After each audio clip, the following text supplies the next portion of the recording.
Salut à toutes et à tous, bienvenue dans un nouvel épisode du podcast de l'équipe Rivers Basket Session. La tête en plein dans les playoffs, en plein dans le deuxième tour de ces playoffs quand même qui tiennent toutes leurs promesses jusqu'à présent. Premier tour terminé, ça veut dire qu'il y a un paquet d'équipes qui sont déjà reparties en vacances. Alors, il y a celles qui étaient qui étaient arrivées là un petit peu par hasard, les prétendants déçus, etc. Il y a pas mal de choses à voir de ce côté-là.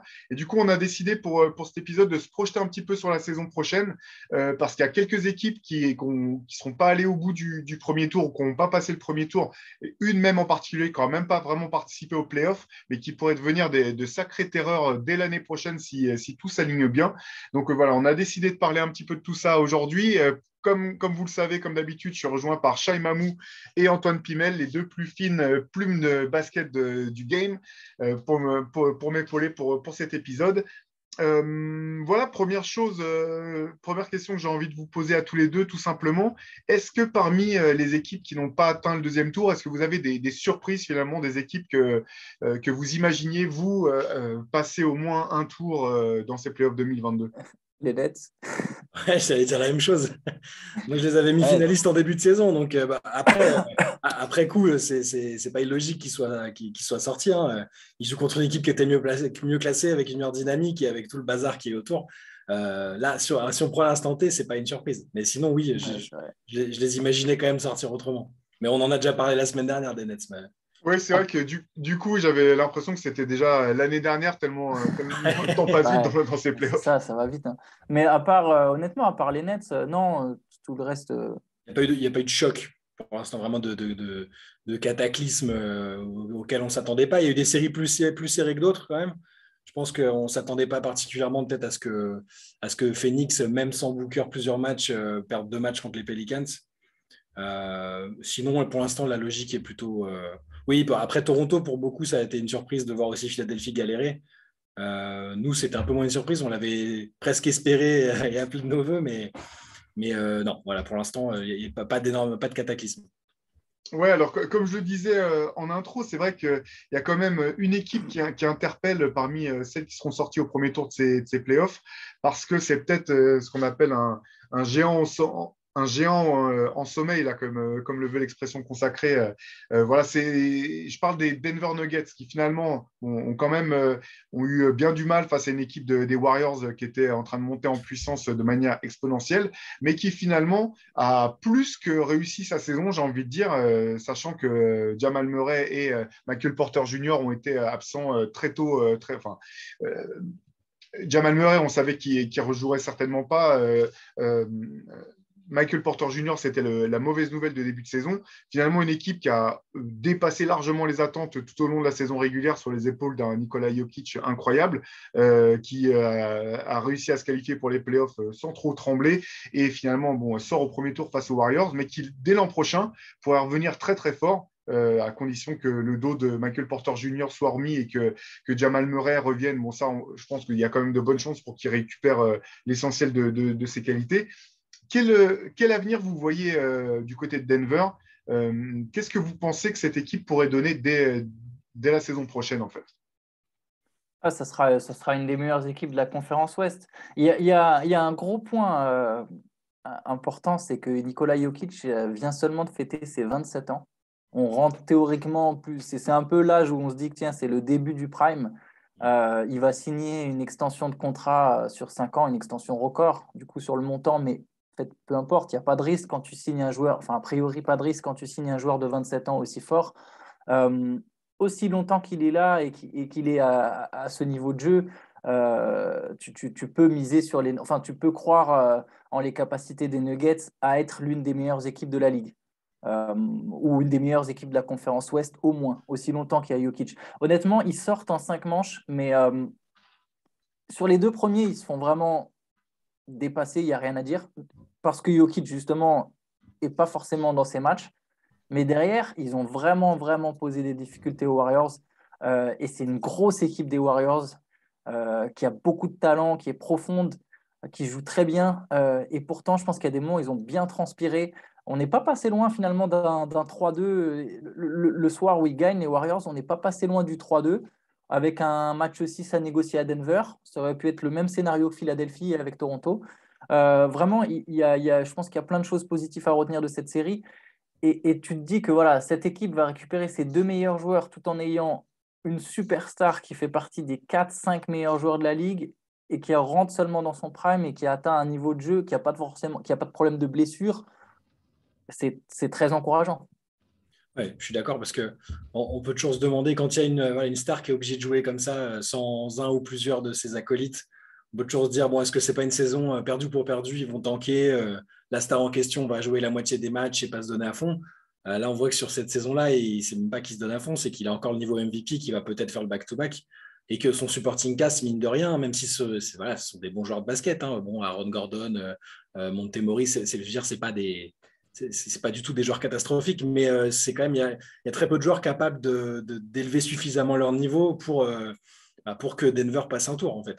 Donc là, si tu rajoutes Jamal Murray, avec lequel Jokic avait vraiment une bonne alchimie et commençait vraiment à monter en puissance, on sentait que les deux, le tandem, et donc Murray en particulier, montait vraiment en puissance, je trouve, avant sa blessure.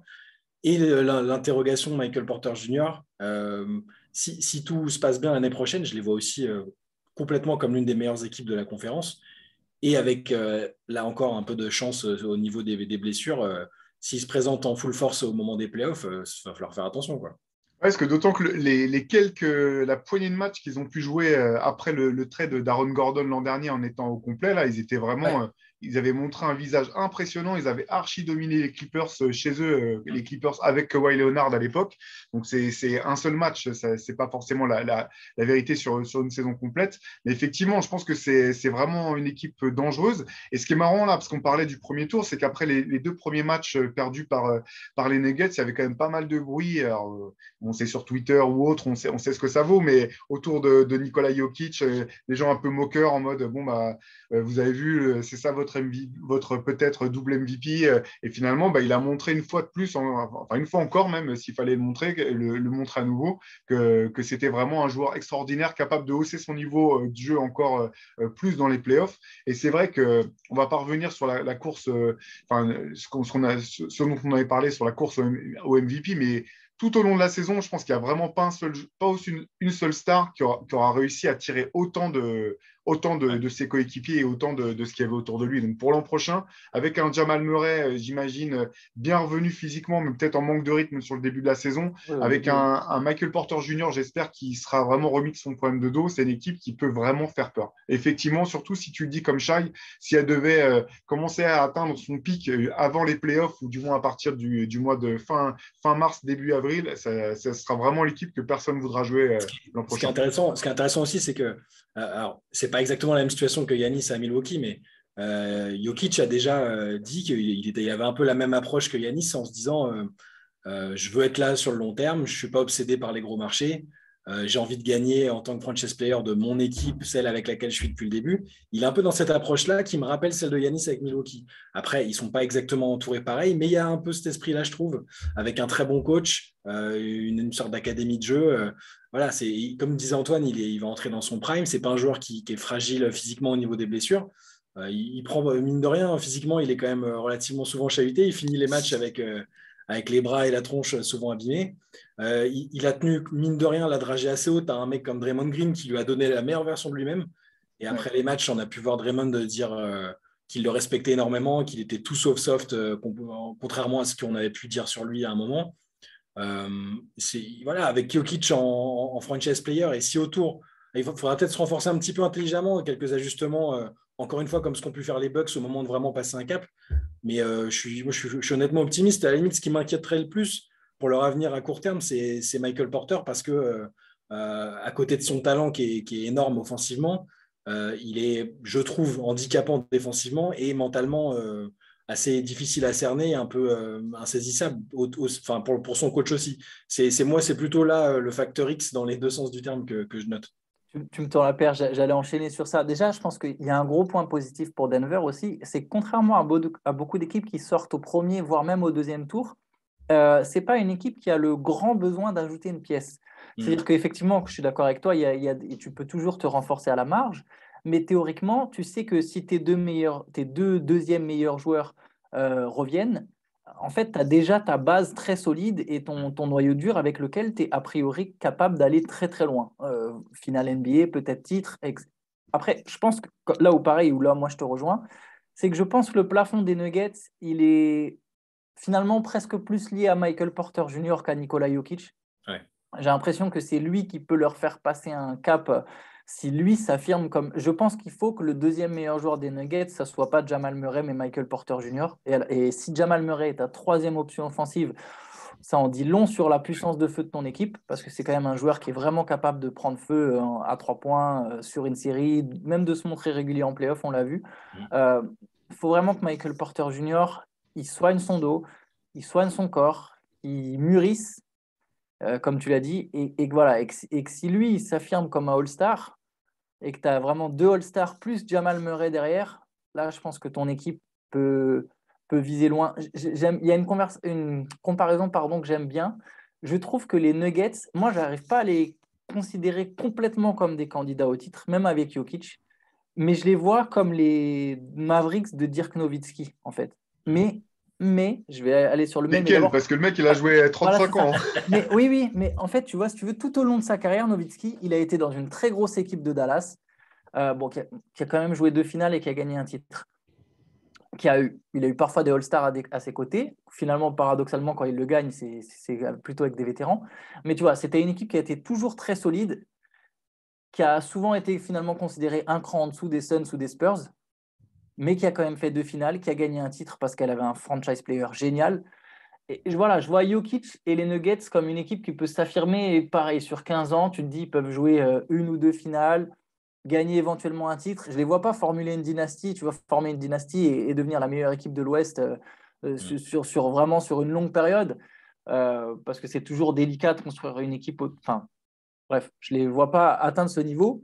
Mais voilà, je me dis que c'est une équipe qui veut vraiment s'inscrire dans le temps. Et la différence avec les Mavericks de Nowitzki, je pense que si Michael Porter Jr. confirme le potentiel qu'on lui imagine, ça peut être potentiellement plus fort que ce que Nowitzki a connu, tu vois, sachant qu'il a eu le Steve Nash début de carrière et le Michael Finley, c'est un joueur très solide, mais pas non plus une superstar. Non, ça va être intéressant à suivre. C'est vrai que moi, j'ai plutôt tendance, je suis très optimiste pour le potentiel des Nuggets pour plusieurs raisons. D'une part, parce que je trouve que c'est incroyable ce que Jokic a fait cette année tout seul. Quand on se rappelle à quel point sa connexion avec Jamal Murray est efficace dans le jeu à 2 et à quel point ça crée du jeu pour Denver, ce jeu à 2. Là, il était tout seul. Il a réussi à en créer encore plus, quasiment tout seul. Ramener Jamal Murray, même en manque de rythme, là-dedans, je pense que ça va vraiment être énorme. Et je pense aussi que autant Aaron Gordon peut jamais, il n'y a pas un scénario dans lequel Aaron Gordon peut être le deuxième meilleur marqueur d'une équipe deuxième meilleur joueur d'une équipe qui va loin. Autant dans ce scénario où il y a Jokic, Murray et Michael Porter Jr., pour moi, Aaron Gordon, c'est vraiment le joueur de complément parfait pour ce trio-là, parce qu'il peut à la fois gommer les imperfections des uns et des autres, et il peut aussi, combler les trous. Tu vois, si l'un ou l'autre n'est pas totalement remis ou a besoin d'un petit peu de temps, pour moi, c'est vraiment une espèce de glue guy parfait en attaque, en défense, et qui peut permettre à ce collectif, je pense vraiment de prendre une autre dimension si jamais il n'y a pas de pépins physiques trop handicapants du côté de ces trois-là. Surtout que les role-players, ils les ont déjà, entre guillemets, parce que moi, j'aime bien Monte-Morris, je trouve que si c'est ton meneur remplaçant ou un 6e homme, c'est très bien, c'est un joueur intelligent et qui fait de bonnes choses. Bones Island, qui est un rookie cette année, il va monter en puissance, il peut typiquement foutre le feu en sortie de banc. Tu lui mets 2-3 années d'expérience dans un collectif fonctionnel. À mon avis, il va faire des belles choses. Et puis j'ai pas d'inquiétude aussi parce que Mike Malone, c'est un excellent coach, qu'il a une excellente relation avec sa star. C'est pas négligeable, il n'y a pas de tension, rien. Il y a une atmosphère saine, mine de rien, au niveau d'une atmosphère de travail. Et ils ont juste en fait pas eu de chance. Ils avaient une super fenêtre de tir, je pense vraiment, avec l'an dernier. À moins que Murray se blesse, la fenêtre de tir était magnifique. Et voilà, elle n'est pas refermée justement parce qu'ils se sont débrouillés pour pas miser sur 1 an ou 2 avec des joueurs à 32-33 ans. Là, Je suis plutôt optimiste. C'est vraiment Michael Porter qui me fait peur. Et le scénario pessimiste, c'est plutôt est-ce qu'à un moment, ils ne vont pas se dire bon, il est trop fragile physiquement ou psychologiquement. Est-ce qu'on n'a pas intérêt à essayer d'en tirer le meilleur parti dans un trade plutôt que d'essayer de forcer avec lui on n'en est pas là. Hein. Je suis d'accord. J'espère pour eux qu'il va pouvoir jouer pleinement sans se blesser et montrer. On a vu que c'est un super joueur offensif, honnêtement. Il a une mécanique hyper propre, il peut tourner à 20 points par match sans forcer. Mais je suis un peu sceptique sur son compte et j'attends qu'il nous donne temps, en fait. Ouais, mais j'en reviens à un élément que tu disais en début de podcast qui est super pertinent, je trouve, c'est le fait que Jokic ait déjà annoncé qu'il voulait rester. Et ça, je pense qu'on sous-estime un petit peu l'importance que ça peut avoir pour une franchise, notamment qui a besoin de renforcer encore ou de faire des ajustements à la marge. Parce qu'avec les contrats, moi, je suis ravi que dans cette ligue qui génère autant d'argent, que les stars en gagnent une grande partie, ça me semble normal. Je trouve ça très bien aussi qu'ils puissent s'engager sur des contrats plus courts s'ils veulent avoir la flexibilité qui leur permet aussi de s'ajuster si jamais les franchises ne font pas le job. Mais le contre-coup de tout ça, c'est que ça ne permet pas forcément aux franchises de travailler sereinement justement sur la longueur. On l'a vu notamment dans les équipes par lesquelles LeBron est passé avec des contrats de 2 ans, 3 ans. Il y a toujours une espèce d'obligation d'avoir un produit fini qui va être performant tout de suite. Donc parfois ça marche et parfois ça pousse aussi à faire des signatures qui n'ont pas de sens et qui vont à l'encontre même de l'intérêt de la star et de l'équipe. Et là, dans le cadre de Denver, j'ai le sentiment qu'ils peuvent effectivement travailler de manière sereine, sachant que comme vous le disiez tous les deux, là, l'alchimie qu'il y a entre Mike Malone et ses joueurs, c'est vraiment un truc que je trouve impressionnant, que je trouve qui est très parlant. On sent que c'est pas fin. Il suffit de voir des images parfois moi, j'ai toujours cette image de le voir taper un pogo après avoir passé le premier tour des playoffs il y a 2 ans avec ses joueurs dans le vestiaire complètement surexcité. Il y a des choses parfois qui font un peu folklore, il y a des choses où on sent quand même qu'il y a une vraie cohésion d'équipe au sein de ce groupe. Ils ont de quoi travailler sereinement, clairement. C'est un coach qui est apprécié qui a une bonne relation avec DeMarcus Cousins déjà. Donc c'est le coach. Le seul coach, on l'a trouvé. Mais pour rester sur ce que tu dis, Théo, et j'en reviens encore à ma comparaison avec Milwaukee, c'est que à partir du moment où Giannis a verrouillé son avenir avec Milwaukee, après c'était c'est bon, allez, Drew Holiday, on le fait venir et la fenêtre a été parfaitement exploitée. Il n'y avait pas de pression, quoi. Ils savaient que Giannis allait être là et ça a roulé pour eux. Je ne dis pas qu'ils vont connaître le même sort, mais au moins ils ont cette tranquillité d'esprit pour travailler et c'est vraiment pas négligeable. Ils ont un coach qui a la cote auprès des joueurs NBA. Ils ont une superstar qui est très altruiste, ce qui peut quand même attirer beaucoup de joueurs d'avoir une star qui est prêt à partager la lumière et qui sur le terrain va t'obtenir des paniers faciles. Et qui dit panier facile dit belle moyenne de points. Qui dit belle moyenne de points dit gros salaire. C'est aussi simple que ça. Si tu tournes à 16 points par match, en fait, il y a des joueurs des Nuggets. Au final, ils pourraient marquer 16 points les yeux fermés en ayant des tirs ouverts et que des cuts vers le panier et derrière signer un gros contrat, entre guillemets un gros contrat pour un joueur de leur standing à 12 ou 13 millions la saison juste parce qu'ils peuvent présenter leurs 16 ou 17 points par match aux Nuggets. Donc c'est quand même un vrai atout. Et effectivement, là, il re-signe ses 5 ans d'extension. 5 ans à l'échelle NBA, c'est long. Tu te dis, mais c'est vrai que sur 5 ans, tu peux vraiment construire. Et c'est les 5 bonnes années, hein. C'est comme ce que tu disais tout à l'heure. Ouais, c'est les 5 années du prime, c'est ça. Ouais. Et sinon, juste une petite stat sur Jokic pour montrer à quel point, quand même, il a fait un chantier de malade en étant pas forcément le mieux entouré. Il y a 17 points d'écart entre sa moyenne de points et celle du deuxième meilleur marqueur des Nuggets en playoff, Monte Morris. Il y a aucune. C'est évidemment le plus gros écart des playoffs entre le meilleur et le deuxième meilleur marqueur d'une équipe. Donc bon, ça en dit long. Et je suis presque étonné, c'est un détail qui est peut-être anecdotique et qui n'est pas du tout sportif, mais je suis presque étonné que Denver soit pas une destination plus souvent envisagée, parce que là, il y a cette situation sportive qui est bien, et en dehors, c'est une ville, c'est une ville plutôt cool. Il y a des, comment dire, les mecs peuvent fumer quand ils veulent avec mais ça, ils peuvent partout. Fiscalement, ouais, mais c'est encore plus libre là-bas. Fiscalement, c'est plutôt cool. Attention, ça peut devenir la destination. Ouais, t'as un petit marché, mais ouais, c'est vrai. Ça manque de soleil, je pense. Je pense que pour rivaliser avec les Miami, Los Angeles et compagnie, ou même certaines franchises du Texas où les impôts sont quasi inexistants, c'est dur, quoi, malheureusement. Mais... c'est pas le même prestige non plus, ouais. Mais après, en tout... ouais, vas-y, Antoine. Non, j'allais dire, franchement, voilà, comme l'ironie, c'est qu'ils n'ont pas forcément besoin de toute façon de cette deuxième ou de cette troisième star, ni même de la quatrième, parce que je suis d'accord qu'Aaron Gordon, c'est le parfait quatrième élément de cette équipe. Ils ont juste à aller signer des gars. C'est vrai qu'il faut convaincre, si possible sans se ruiner, de signer des bons remplaçants, ce qu'ils ont plutôt fait jusqu'à présent. Je veux dire, déjà Michael Green l'été dernier, pardon, c'était plutôt une bonne signature. Carrément. Ils ont réussi à avoir Jeff Green. Ils ont Will Barton qui est resté. Et je veux dire, ils arrivent à avoir des bons joueurs. C'est vraiment c'est un effectif intéressant. Ouais, et qui est plutôt sympa à voir jouer, effectivement, à l'image de sa star.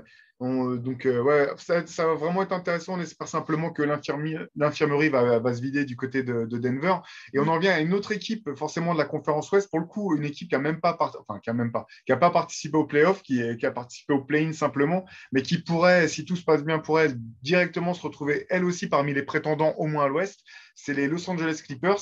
Il y a les rumeurs autour d'un retour potentiel de Kawhi Leonard. On surfait toute l'année. Antoine, dès le début, avait dit non, ça ne se passera pas. Et connaissant, on sait qu'il suit avec intérêt cette équipe. Il avait raison, il avait vu juste. Collecté.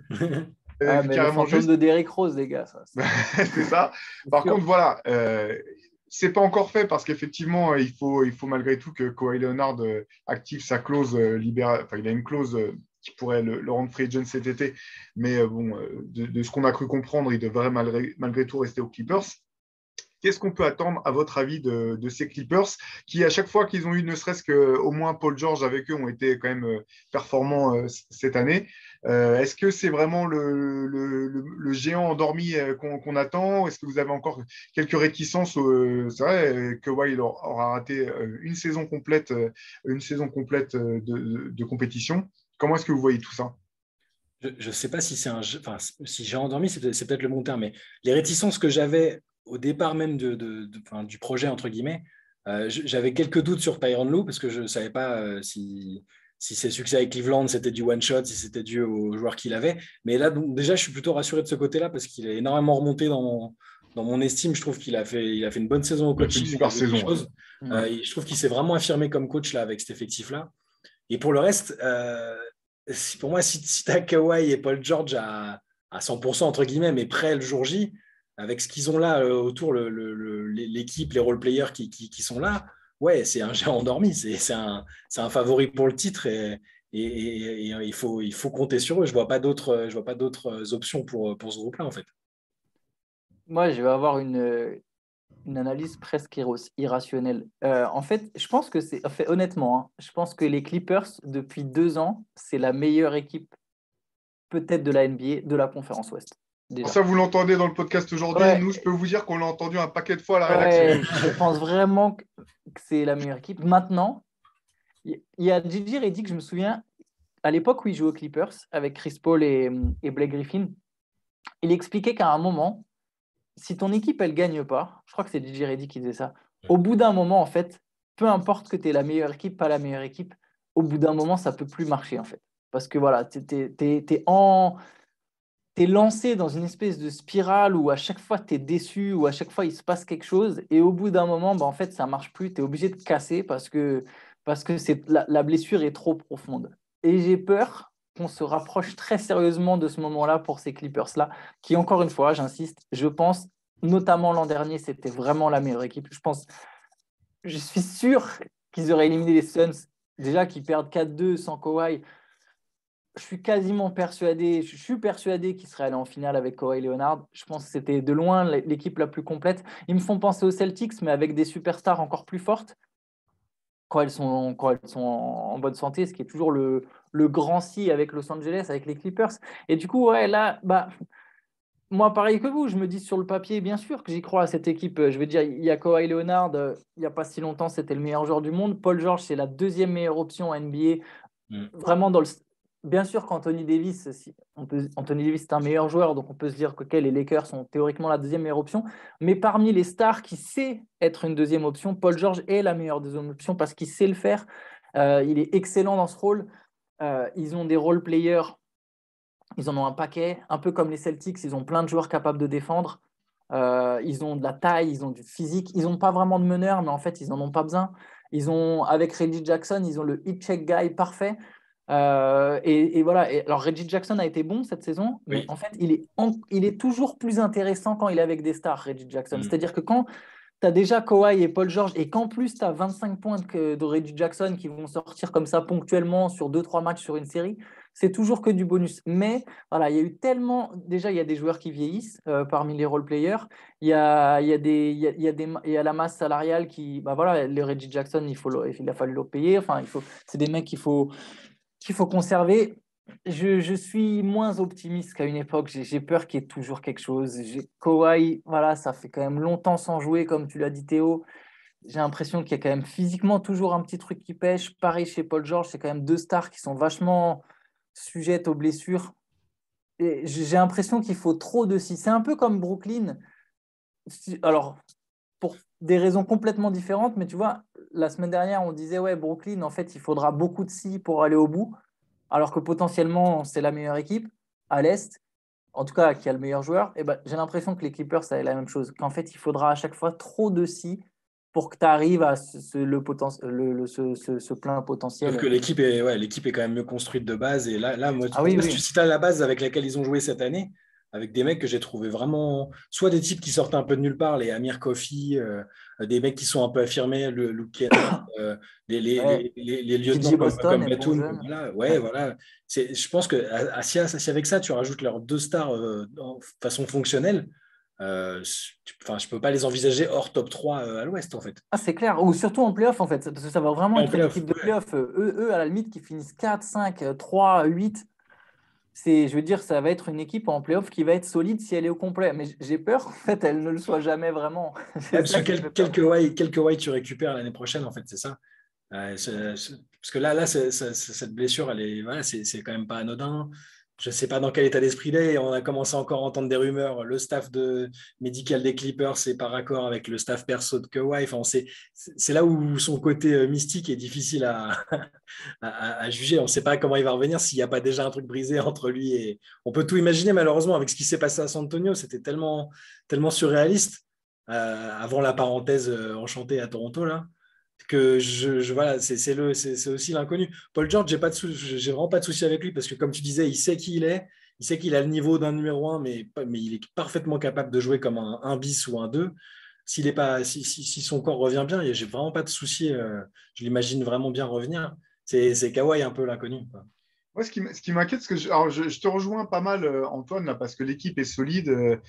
Il y a un côté quand même qui me gêne avec cette équipe, c'est que j'ai l'impression que c'est une équipe qui, historiquement, sait jamais gérer la pression quand elle est censée être favorite. Finalement, ils n'ont jamais été. Les moments où on s'enflamme le plus souvent autour des Clippers, j'ai l'impression que c'est les moments où ils ont ce statut de underdog parce qu'il leur manque une C'est ça. star. Du coup, ils surcompensent. Du coup, Tyronn Lue, je pense que c'est effectivement un des meilleurs. Au bout du compte, moi, j'avais énormément de doutes autour de ce coach. Je pense que c'est l'un des meilleurs pour s'adapter en fonction de son roster, notamment quand il a des stars qui ne sont pas là à trouver des solutions, trouver Ouais. des joueurs, trouver des plans de jeu, etc. Moi, ce qui m'inquiète beaucoup, c'est effectivement, limite, c'est fou, c'est ce qui m'inquiéterait le plus pour les Clippers, ça serait peut-être le scénario idéal, en fait, c'est d'arriver en ayant un Premier à statut et l'Ouest. en ayant leur star en playoff et se retrouver dans la difficulté. Et c'est là que je trouve que ta comparaison avec les Nets est intéressante aussi, Antoine, parce qu'au bout du compte, je ne saurais pas dire qui est le vrai leader de vestiaire de cette équipe. On sait que Nicolas Batum l'a joué à Ouais. plusieurs reprises. C'est justement Reggie Jackson qui en parlait en disant que c'était un leader incroyable, etc., un bon coéquipier. Mais je ne suis pas pour autant persuadé que ce soit forcément le joueur capable de pousser une gueulante si besoin, comme peut le faire Marcus Smart ou Draymond ou d'autres, et notamment interpeller les stars de l'équipe. On sait que Kawhi Leonard, c'est un mec, comme tu dis mystique, on peut dire mystérieux, je ne sais pas, impénétrable. Manifestement, c'est pas un leader vocal, ce qui n'est pas forcément grave. On sait que Paul Paul George George ne non l'est pas plus. non plus forcément. Non, bah non. Et c'est toutes ces questions-là qui font que, même si en regardant sur le papier, je me dis cette équipe a tout pour cartonner, j'ai vraiment, vraiment beaucoup de mal à la considérer comme un vrai prétendant au titre pour toutes ces raisons dont on vient de parler. Ouais, je te rejoins sur le côté, le scénario idéal, c'est le pire scénario. Parce que mine de rien, je les trouve pas faibles mentalement, par exemple. Tu vois, Ouais, cette je année, me ils l'ont souviens, montré à plusieurs reprises mais d'ailleurs, tu as même l'an raison. dernier, ils avaient Mm. un peu cette étiquette, un peu, on leur collait un peu ce truc de toute façon, les Clippers, au bout d'un moment, ils choke. Ils étaient menés 2 fois 2-0 l'an dernier en playoff. Et 2 fois, ils ont montré que dans l'adversité, ils sont capables de vraiment se surpasser. Mais effectivement, arriver dans une situation trop parfaite, ce serait différent. Je suis un peu comme toi, je trouve qu'il n'y a pas forcément un leader de vestiaire.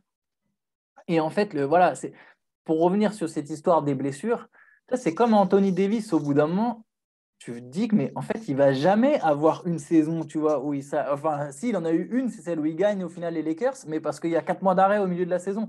Et Et que c'est une saison raccourcie. Enfin, c'était le raccourci dans scénario. la bulle, 4 mois Voilà. d'arrêt, je veux dire, tu Mais vois, très bien pour les Los Angeles ouais, Lakers. c'est Ça sûr. ne veut pas dire que c'est Oui. un titre volé, mais c'était la situation parfaite pour eux, je pense. Oui, pareil, je ne mets pas une astérix sur le titre, mais il fallait être en forme 2 mois de suite. Il pouvait être capable d'être en forme 2 mois de suite. Par contre, être en forme 8 ou 9 mois de suite, c'est des trucs qu'Anthony Davis, j'y crois plus, tu vois. Je me dis même plus que ça va arriver. Et c'est même pas contre lui, c'est que des fois, tu as des athlètes qui ont certaines fragilités. Je ne suis même pas sûr qu'ils puissent vraiment y faire quelque chose. Et j'ai l'impression que malheureusement, déjà, c'est le cas pour Kawhi Leonard, mais c'est aussi le cas pour Paul George. Je ne sais même pas quand est la dernière fois que Paul George a fait une saison complète. J'ai l'impression que ça n'arrive plus. Alors pour Kawhi Leonard, j'en parle même pas. Après, je ne remets pas en question le statut de compétiteur de Kawhi Leonard parce que de toute façon, il est tellement bizarre que je n'arrive absolument pas à imaginer à comment il peut penser. Mais c'est un mec qui a déjà gagné 2 fois avec 2 franchises différentes. Je veux dire, il aura peut-être pas la fin. Alors je sais même En pas. étant le meilleur joueur. Ouais, En en étant plus, le dans meilleur les joueur. finales, Donc ouais. vraiment, tu vois, sa legacy, elle est déjà ancrée quoi qu'il arrive sur le reste de sa carrière. Euh, alors après, je ne pense même pas qu'il a ce type de raisonnement, mais tu vois, on n'est pas dans le cas d'un gars qui a 29 ou 30 ans, on va se dire, ouais, j'ai jamais gagné, là, il faut vraiment que je me décharge sur une saison, que je me démonte complètement pour gagner un titre, parce que sinon, ça va jamais le faire, tu vois. Au final, lui, il a déjà gagné. Alors, je te dis pas qu'il a plus faim, mais Ouais, c'est là que ce que tu soulignais, Shai, c'est aussi, enfin, ça interpelle forcément là, d'entendre des rumeurs comme quoi je sais pas quel terme utiliser, du moins Kawhi et son entourage seraient pas sur la même longueur d'onde sur les aspects de sa reprise physique que les Clippers. On a des flashbacks de ce qui s'était passé à San Antonio quand on n'arrêtait pas de se dire non mais c'est impossible, c'est impossible qu'ils partent, ils vont bien trouver le moyen de faire en sorte que ça fonctionne. Ça doit quand même donner des sueurs froides du côté des Clippers, quoi. Ouais, mais par contre, un truc où je suis plutôt optimiste ou plus optimiste qu'il y a quelques temps, c'est que l'étiquette d'équipe qui choque, en tout cas ces dernières années, avec la défaite dans la bulle en menant 3-1, etc. Mine de rien, c'est pas pour l'accabler, mais c'était avec Doc Rivers comme coach.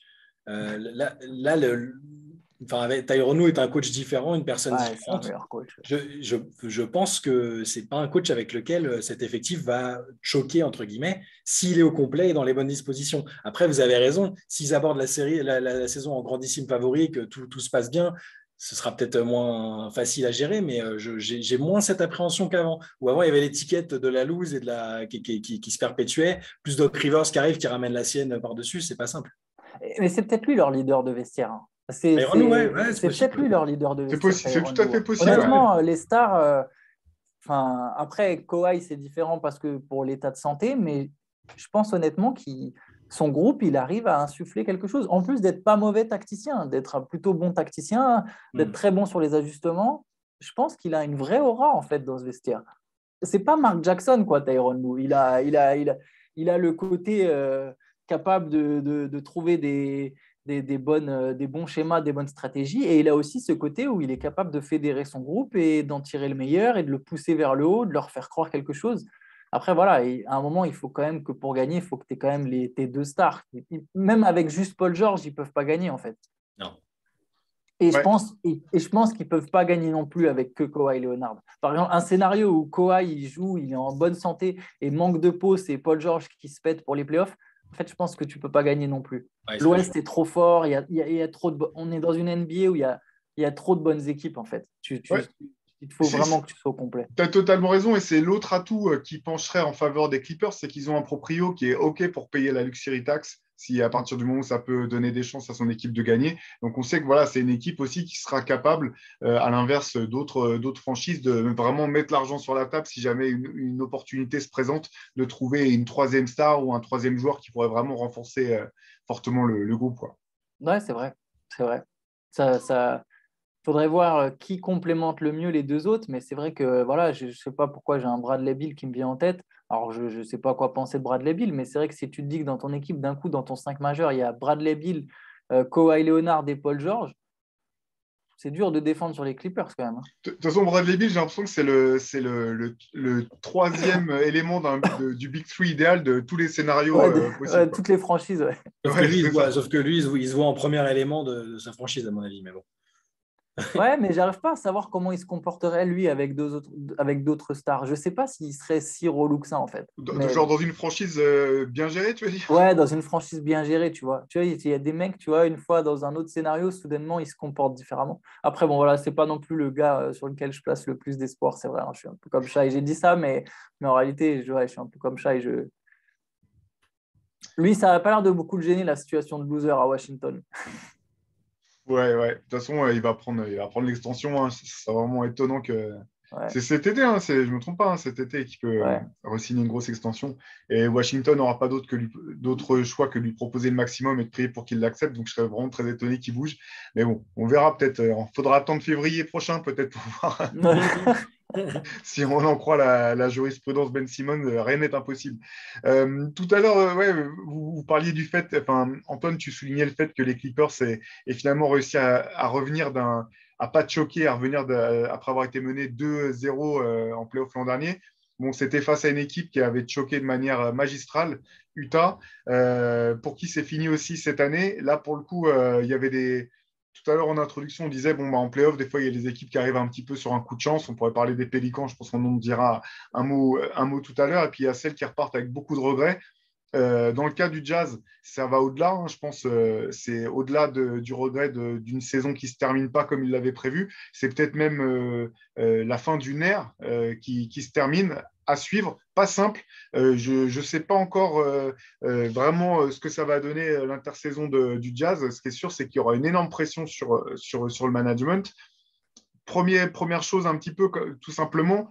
Est-ce que vous pensez qu'on reverra Donovan Mitchell et Rudy Gobert sous le même maillot l'an prochain?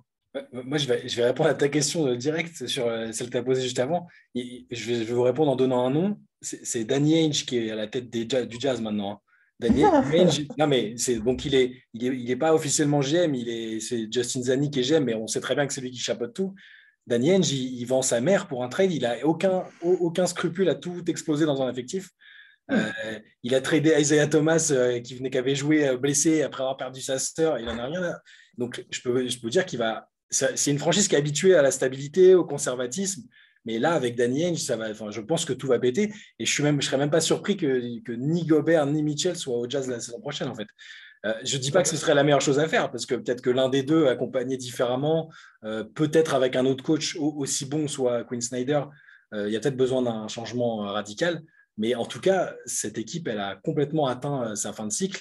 C'est une équipe qui était en tête de la Ligue l'année dernière, quand même. C'est pas une équipe qui était régulière, sympa et qui espérait faire un petit bout de chemin. C'est une équipe qui vise le titre depuis. Et puis là, il visait le titre vraiment cette saison. Il visait vraiment le titre. Ouais. Le noyau, c'est à peu près le même tous les ans.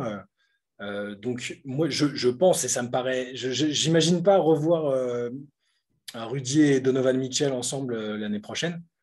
Parce que clairement, ça ressemblait plus à la fin à un mariage de raison. Allez, on va continuer, on va faire genre qu'on s'entend bien avec Quinn Snyder qui dit non, mais je vous jure, ils ont mangé ensemble l'autre jour. Mais enfin, il y a plus, je ne sais pas si elle a déjà été phénoménale, mais il n'y a plus d'alchimie, de connexion, connivence technique entre les deux. Ça se voyait plus. On sent que là, c'est typiquement l'équipe qui arrive en fin de cycle. Enfin, je veux dire, perdre contre une équipe des Mavs où Doncic n'a pas joué 3 matchs sans donner l'impression de jamais vraiment pouvoir se qualifier, c'est inquiétant. Ouais, moi je te rejoins sur quasiment tout. Je pense que ce qui est fou, c'est que la fin de cycle, ça sentait déjà la fin de cycle avant même le début des playoffs, et ça sentait la fin de cycle même quand ils menaient 1-0. Et je veux dire, même ils se seraient qualifiés, je pense que ça sentait quand même la fin de cycle. Je crois qu'on est vraiment à un moment où on voit que ça ne peut pas marcher. Et en fait, vous savez ce que c'est paradoxalement? Je pense que soit l'an prochain, si je devais faire un pari, je dirais que soit ils n'ont aucun des deux, soit ils ont encore les deux, mais qu'ils ne vont pas en transférer un des deux, en fait. Que soit ils se disent, OK, vraiment, on casse tout et ils lâchent les deux.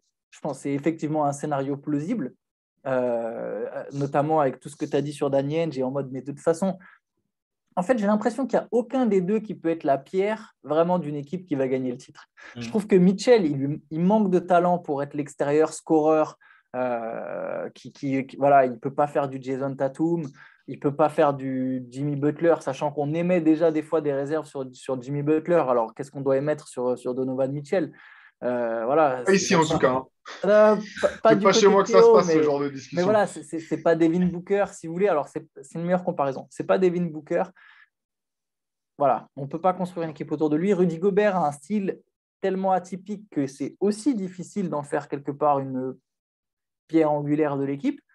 Moi, je pense que soit il dégage les deux, soit, et c'est là où je vais avoir une petite note d'optimisme, j'ai trouvé que sur les 2 derniers matchs, en fait, paradoxalement, pour la première fois, on dirait que d'un coup, le Jazz a découvert que peut-être il pouvait juste essayer d'insister avec Gobert, que ça pouvait punir, même en fin de match, que Donovan Mitchell, son match le plus altruiste, il a attendu d'être blessé, et c'est le Game 6, c'est hier soir, où il lâche plusieurs ballons dans les moments décisifs, là où il aurait tenté des tirs, des ballons pour Gobert, près du cercle. L'action, ils perdent ce match, je tiens à dire. Mitchell fait une passe D à Gobert, Gobert marque, ils n'ont plus qu'un point de retard. Gobert reste sur le terrain sur l'action suivante, il défend sur Doncic, il conteste le tir, il récupère la balle. Et il y a cette espèce de vieillard de Mike Conley qui lâche un marché dégueulasse à 5 secondes du buzzer alors qu'il pouvait repasser devant. Mais tu vois, il y a eu des moments sur ces 2 derniers matchs. Et le shoot de Bogdanovic, c'est ça, quand même. Pas les deux, pardon, c'est pas. Ouais, le shoot de Bogdanovic. Mais c'est pas les 2 derniers matchs, pardon, parce que le Game 5, ils sont éclatés. C'est le Game 4 qui gagne et le Game 6 qui perd de peu. C'est sur ces 2 matchs-là où il y a eu des moments où, en fait, je crois qu'ils ont compris que c'était possible. Tu vois, que la première fois qu'ils se sont dit, ah, mais en fait, bon, tu sais quoi, maintenant, on n'a plus le choix, bah, viens, on le fait. En fait, c'est pas si mal. Et que du coup, maintenant, le problème, c'est plutôt tout ce qu'il y a autour. Donc là, ma théorie de pourquoi ils peuvent garder les 2 autres, enfin, garder Mitchell et Gobert, même si je pense que c'est quand même une probabilité assez faible, mais des fois, c'est dur de se séparer de ces 2 stars, encore plus dans un petit marché. Hein. Tu peux être tenté de te dire, non, mais attends, en fait, viens, on garde parce qu'on n'aura jamais mieux. On n'aura pas mieux avant 5 ans. Donc, autant garder. Mais par contre, Mike Conley, il faut que ça saute. 9 points par match sur la série. Il n'y est plus, Mike Conley. Tu vois, c'est comme disait Théo, il a 33% au tir. Le ballon qu'il perd, c'est criminel, là, le dernier ballon, même si bon, c'est très dur de juger sur une possession, mais il n'a pas été très bon sur la série. Bojan Bogdanovic, c'est une passoire en défense. Ce qu'il apporte en attaque ne vaut même pas le coup au final. Et bon, il n'a pas de chance, il rate le dernier tir grand ouvert, mais c'est même pas sur ça, c'est vraiment sur l'ensemble de la série. Il faut changer tout le supporting cast. S'ils veulent garder les 2, il faut tout changer autour. Tout. Là, il ne faut pas hésiter à tout transférer, tout casser et signer d'autres mecs. Ouais. Et moi, je partage ton avis, Antoine, parce qu'en fait, sur le fait de soit trader les 2, soit garder les 2, parce qu'en fait, ce qui est compliqué, c'est que si tu trades, tu sais que si tu les trades, si tu trades chacun, tu ne vas pas recevoir la même valeur en retour, du moins à court terme. Donc, si tu échanges, par exemple, tu te dis, bon, bah, nous, on veut garder Donovan Mitchell parce que voilà, il est plus haut dans la hiérarchie NBA que Rudy Gobert. C'est un joueur plus attractif. On va échanger Rudy Gobert. Tu sais que jamais tu vas pouvoir récupérer un joueur qui aura l'impact de Rudy Gobert. Que tu vas devoir quand même recréer un système de jeu parce que tout est axé autour de ses capacités de fixation en attaque et son efficacité défensive. Donc, il faut que tu recrées le jeu. En gros, tu vas passer par une période de semi-reconstruction. Est-ce que Donovan Mitchell, à l'âge qu'il a, il va accepter de repasser par une période de semi-reconstruction sans te demander 6 mois plus tard à être tradé? C'est un risque énorme pour Utah. Et à l'inverse, tu sais que, enfin, à l'inverse, même chose, si tu te sépares uniquement quelque part de Donovan Mitchell, tu sais que pareil, je pense que en Rudy, tu as un joueur qui sera peut-être, alors je parle pas de fidélité à la franchise, mais je pense qu'il y a un attachement que Rudy a au Utah Jazz qui n'est pas forcément le même que celui de Donovan Mitchell. Je pense, faudrait en parler avec lui, hein. Je ne connais pas suffisamment pour ça, mais je pense que c'est quelqu'un que ça ne gênerait pas finalement de faire toute sa carrière à Utah à condition d'être dans une équipe compétitive. Mais se séparer de Donovan Mitchell pour reconstruire de ce côté-là, bah, pareil, tu perds ta star quelque part. Malgré tout le respect que j'ai pour Rudy, ce n'est pas ce qu'on appelle une star en NBA. Donc, il faut que tu repartes quand même un peu de zéro. Tu repars de loin. Quelque part, trader les 2, ça te permet de te débarrasser d'une part des attentes et de récupérer énormément de choses en retour. Ouais, je suffisamment pense de qu'il peut choses en prendre des retour pics là. Oui. pour, voilà, en disant, bon, bah, il faut qu'on drafte bien et qu'on soit efficace, ce qui n'est pas toujours. Regardez Sacramento, regardez Cleveland pendant des années, ce n'est pas forcément non plus une garantie de retrouver vite le haut niveau, mais je le comprendrais quelque part mieux. Et sinon, je reviens sur ce que tu disais, Shai, tu as totalement raison pour Danny Ainge. C'est un mec, s'il peut trader même le joueur culte du club, c'est l'anecdote que je rappelle tout le temps, mais quand il était encore joueur aux Celtics, il y a une année, il était tapé à la porte du bureau de Red Auerbach pour lui dire ouais, l'équipe, là, elle avance plus trop, il faut absolument qu'on trade soit Larry Bird, soit Kevin McHale. Il était encore joueur, hein, donc c'est pour te dire un petit peu le gars, c'est trader des icônes, ça lui pose pas de problème. Mais c'est aussi quelqu'un qui va pas trader un joueur s'il n'est pas sûr d'avoir suffisamment en retour. Longtemps, il a été critiqué à Boston quand il avait ses fameux tours de draft dans sa poche et qu'il traînait. Enfin, il était Il ne l'a tellement. jamais échangé. Ouais. Il a tellement hésité à les échanger que finalement, ça a fini par lui rapporter moins que ce qu'il aurait pu espérer. Mais s'il n'y a pas un deal qui a du sens, je ne pense pas non plus qu'il se précipitera forcément pour échanger l'un ou l'autre, sachant que voilà, dans un petit marché comme en plus Salt Lake City, qui est un petit marché vraiment particulier en termes de rythme de vie et de qualité de vie, et quelque part pour les joueurs qui aiment sortir, faire la fête, tu sais que jamais tu peux attirer des grands noms à la free agency. C'est vraiment, vraiment la pire situation dans laquelle on puisse se retrouver du côté d'Utah, parce que finalement, tu n'étais pas si loin de pouvoir espérer jouer les finales et espérer rêver le titre. Et tu es tout aussi près de te retrouver dans le ventre mou du championnat si tu touches rien, si tu changes rien, donc de ne pas avoir de manière de te réinventer. C'est vraiment hyper compliqué la situation du Et puis Jazz. la question aussi, c'est de savoir ce que tu récupères en tradant l'un ou l'autre ou les deux. En fait. Exactement. Parce que, Exactement. après, les GM n'ont peut-être pas la même opinion que nous, enfin, que moi, peu importe, mais là, moi, aujourd'hui, la valeur de Mitchell, je la trouve au plus bas parce que offensivement, il est plus en termes de volume offensif, il est plus aussi fort que ce qu'il a été sur les saisons précédentes. Et défensivement, c'est presque, enfin, c'est catastrophique. Je suis désolé, mais c'est assez terrible. Il n'y a pas que lui, mais Rudy a caché une partie des problèmes. Je sais qu'on peut dire on a vu des séquences où il est en difficulté, même encore sur le dernier match contre Jalen Brunson, les mecs se moquent en disant il l'a fait danser, machin. Attends, Il a mais été obligé de sortir au large et tout. Enfin, c'est ultra. je veux revenir sur cette séquence parce que j'ai Ouais, trouvé ça dingue en fait. D-Way, il l'a fait danser. Au bout du compte, Rudy, il empêche Jalen Brunson d'aller sur son premier, puis son deuxième move et il finit ouais. par se prendre un panier sur la tête. On ne parle pas du fait que le mec qui défendait sur Jalen Brunson au départ, il est battu sur le premier pas en fait. Donc c'est un truc de Ouais. ouf. On va se moquer du mec qui a quand même contesté au maximum avec un différentiel de vivacité sans nom, alors que le mec qui s'est fait passer sur le premier dribble, il se fait pas moquer sur les réseaux Ça, sociaux. c'est Enfin, l'histoire de bref. pour moi, c'est l'histoire de la saison en fait. Je dis Et pas c'est que l'histoire de sa carrière même, hein, Rudy Je dis pas que Gobert. Gobert, Ouais, ça, ouais. je dis pas qu'il est irréprochable. Effectivement, en attaque, ça peut paraître limité, etc. Mais la défense des externes de Utah cette année, c'est terrible. Enfin, tu parlais de Bogdanovic tout à l'heure, Mitchell, tous. Depuis qu'il n'y a plus Ingles, je vais encore dire que c'est parce qu'ils l'ont tradé et que c'est le karma. Mais depuis qu'il n'y a plus Ingles, qui était blessé certes, mais j'ai l'impression que l'équipe, voilà, il n'y a que Gobert qui défend et qui cache les mots de l'équipe, mais qu'on va quand même dire que c'est parce qu'il est là et que son profil est limité que l'équipe, elle avance pas en fait. Alors que Mitchell, voilà. Non, mais vas-y, Non, non, pardon. vas-y. Non, non, j'allais rebondir en fait sur complètement autre chose, donc vas-y, t'inquiète. Ouais, non, j'allais dire, je partage ce que tu dis, en fait, la question de qu'est-ce que tu vas. En fait, si tu trades les deux, tu sais que tu reconstruis, tu repars de zéro.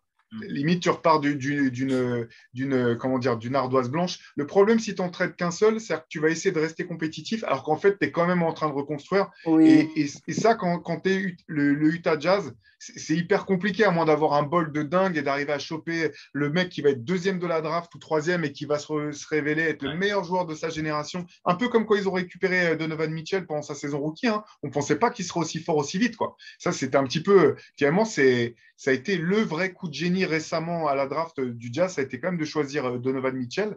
Et après, sur ce que tu disais simplement sur lui, moi, je comprends les limites du joueur. Défensivement, effectivement, c'est pas acceptable s'il veut se placer dans cet échelon-là des extérieurs de très haut niveau en NBA. Après, il est quand même encore relativement jeune. Sa saison régulière, moi, je l'ai trouvé très correcte offensivement. Elle n'était pas forcément.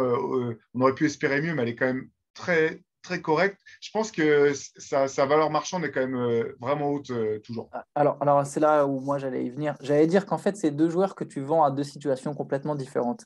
Donovan Mitchell, c'est le gros scoreur de 25 ans qui a donc du potentiel, tu peux embellir. Ça peut parler à certaines franchises et notamment à des franchises faibles qui vont moins regarder cette histoire de fit, de défense, etc., de sélection de tir, et qui vont être plus sur en mode il nous faut une star, il nous faut un scoreur. Et en fait, c'est potentiellement un très bon deal parce que c'est des équipes qui sont moyennes, à qui tu peux aller gratter des pics, qui ont des pics théoriquement potentiellement bien placés, parce que c'est des équipes qui ont été moyennes ou alors pas en playoff. Je pense à des Hornets, je pense à des Knicks. C'est typiquement des équipes qui ont beaucoup de pics, à qui tu peux aller chercher leurs pics. Et en plus, l'avantage, c'est que ces 6 équipes-là, Mitchell ne leur donne pas forcément la garantie d'être excellent. Et en fait, tu peux récupérer derrière des bons pics si ça se foire. Et je pense que là, typiquement, Mitchell, ça va vraiment intéresser.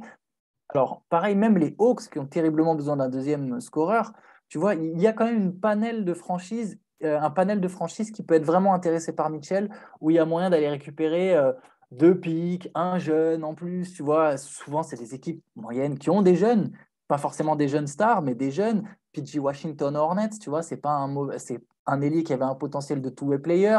Tu vois, c'est des gars que tu peux aller chercher et essayer de les monter dans ton projet. Rudy Gobert, à l'inverse, je pense que tu peux vraiment pas du tout le vendre à une équipe en reconstruction. Ça va pas être intéressant du tout. Par contre, sur toutes ces équipes qui wannabe contender ou wannabe champion NBA, à qui il manque une pièce, les Mavericks, typiquement, elles sont prêtes à lâcher leurs pics aussi. Alors, c'est des pics évidemment nettement moins intéressants, c'est du fin de premier tour. Mais le but, c'est juste d'accumuler les pics pour à un moment formuler des packages et aller en chercher, tenter d'aller gratter des stars, tenter d'aller gratter des places à la draft. Rudy Gobert, je pense que tu peux aussi récupérer quelques joueurs de devoir intéressants si tu veux des bons Tu vois, tu peux prendre un ou deux un vétéran, un jeune que toi, tu as vu, voilà, il est potentiellement bon, mais cette équipe, il est bloqué dans une grosse équipe, donc il n'a pas de temps de jeu. Tu vois, Anthony Simmons, il y a 3 ans, il ne jouait pas. Ça se voyait déjà qu'il était fort. Il y avait grave moyen d'aller le chercher dans un trade. Il y a des équipes qui auraient pu aller chercher Simmons au Blazers. Tu vois, il y a des joueurs comme ça que tu peux aller récupérer avec un pic de fin de premier tour. Et en fait, tu peux te reconstruire intelligemment comme ça. Je pense en transférant les deux à part dans 2 situations complètement différentes. Chez The Ringer, l'autre jour, ils envisageaient ils proposaient à moitié en blaguant, mais visiblement, ça pouvait peut-être donner des idées. Ils parlaient d'envoyer Rudy à Brooklyn contre Ben Simmons. Ah, mais là, par contre, je vois pas pour Brooklyn. Là. S'ils partent du principe qu'il n'est pas fiable physiquement et psychologiquement, bon, je sais, on en a déjà parlé, mais. Ah, mais tu crois qu'il va vouloir jouer 1 minute à Salt Lake City, lui C'est plus le problème de Brooklyn après. C'est l'école, son agent. Mais ouais, c'est vrai. Ouais, c'est vrai. Mais après, ce serait ça dommage pour Brooklyn, mais c'est vrai que ça serait. Enfin, ils auraient un vrai défenseur. Et d'un côté, j'ai envie justement de voir Gobert dans un autre contexte où il est plus juste vraiment constamment le centre d'attention en défense. Oui. Même parfois en attaque, on dit il touche pas de ballon. Tu as Shaq qui dit pourquoi il ne touche pas plus de 7 ballons. J'aimerais bien le voir dans un truc un peu plus, je sais pas, une autre situation. Je veux dire que s'il jouait à Dallas, il toucherait plus de ballons sans avoir à changer son jeu. Il aurait exactement le même jeu. Il jouerait aux Hawks à la place de Capella. Gobert, il marquerait 20 points par match, en fait. Les gens ne se rendent pas compte. Et pourtant, il aurait toujours le même jeu offensif. C'est juste que Trae Young lui passerait constamment des ballons, en fait. Ouais. C'est juste que là, il joue avec Donovan Mitchell. Les gens, et c'est même pas vraiment une grosse attaque sur Donovan Mitchell. C'est plus comment le style. Et avec Mike Conley à la main, dans ce cas-là, je peux aussi dire ça, tu vois. Mais si tu joues avec un gros meneur pick and roll, il jouerait avec Doncic, ouais, comme tu dis, il aurait beaucoup de ballons, en fait, Rudy Gobert. Mais même dans le cadre d'Utah, en fait, s'ils jouaient avec des mecs qui peuvent un peu mieux défendre et dans une structure de jeu où il y a un peu plus d'équilibre et un petit peu moins de se dire bon bah on va mourir et vivre et mourir par le tir à 3 points. Ouais, c'est ça. C'est une équipe qui a montré qu'elle pouvait fonctionner, qui a buté en playoff pour les raisons qu'on vient d'expliquer. Pas assez d'aide en défense, et puis l'adresse qui chute, comme pour toutes les équipes, quasiment à 3 points une fois que tu arrives en playoff. Mais ça serait bien. Il faut changer de coach alors dans ce cas. Il faut que le coach change son système. Mais oui, voilà. C'est un excellent coach. C'est un excellent coach qui a trouvé un système qui fonctionne. Et après, le truc, c'est. Tout à l'heure, on parlait de Tyronn Lue, dont une des grandes qualités, une des grandes forces, c'est de s'adapter. Je pense que quelqu'un comme Eric Spoelstra, c'est le cas aussi. Et à côté de ça, tu as des entraîneurs qui sont des entraîneurs de système, comme Mike D'Antoni, qui a créé un système incroyable avec Phoenix, Le problème, c'est que ça ne pouvait pas marcher sans avoir Steve Nash. Donc, il a essayé de faire ça à d'autres endroits. Ça ne fonctionnait pas. C'est différentes qualités. Ça ne veut pas dire que Mike D'Antoni est un mauvais entraîneur. Je pense que c'est même un entraîneur qui a été visionnaire.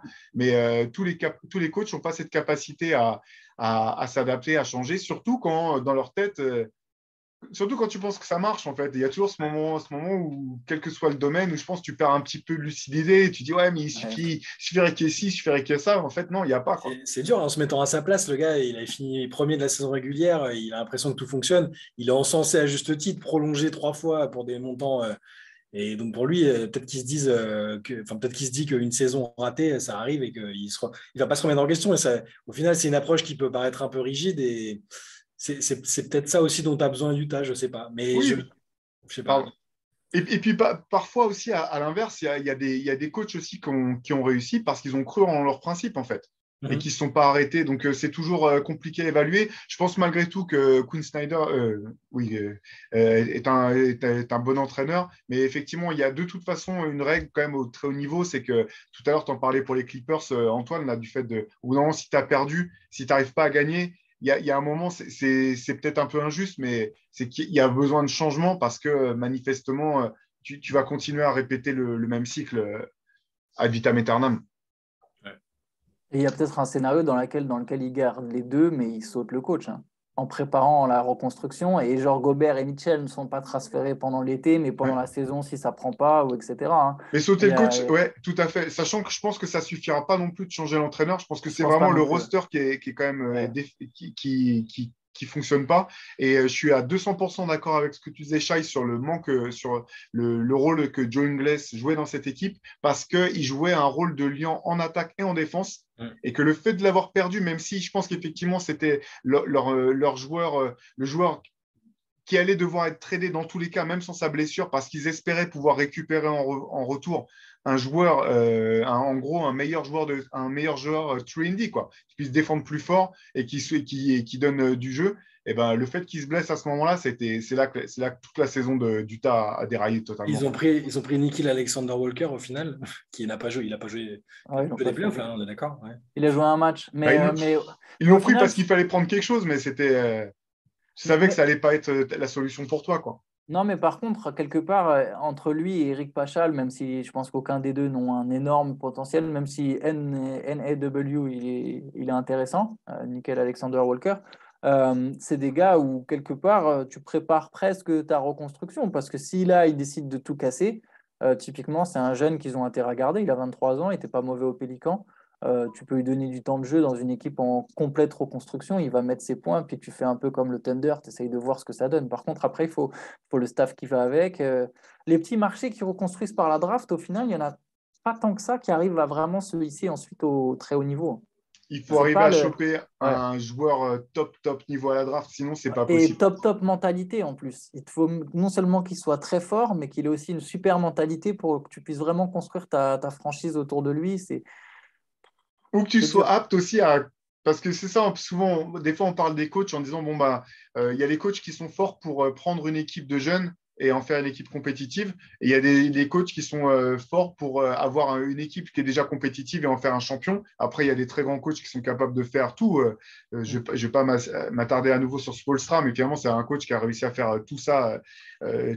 Et finalement, j'ai l'impression qu'il y a aussi des managements qui sont capables de faire ça. Par exemple, on va peut-être dire 2 mots sur les Pelicans, mais c'est clairement une franchise qui n'a pas su trouver comment, jusqu'à présent, ils ont su comment faire pour aller choper des très hauts choix de draft, faire les bons choix. Tu prends bon, après, c'est plus facile que si tu tombes l'année où il y a Zion ou Anthony Davis à la draft, on est d'accord. C'est plus facile que quand c'est Victor Oladipo qui est meilleur joueur de la QV.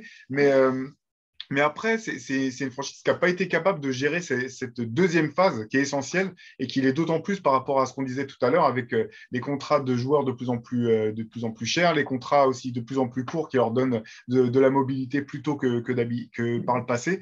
C'est complexe. Utah, il y a des questions qui se posent en tout cas de ce côté-là, c'est clair. Non, tu as raison.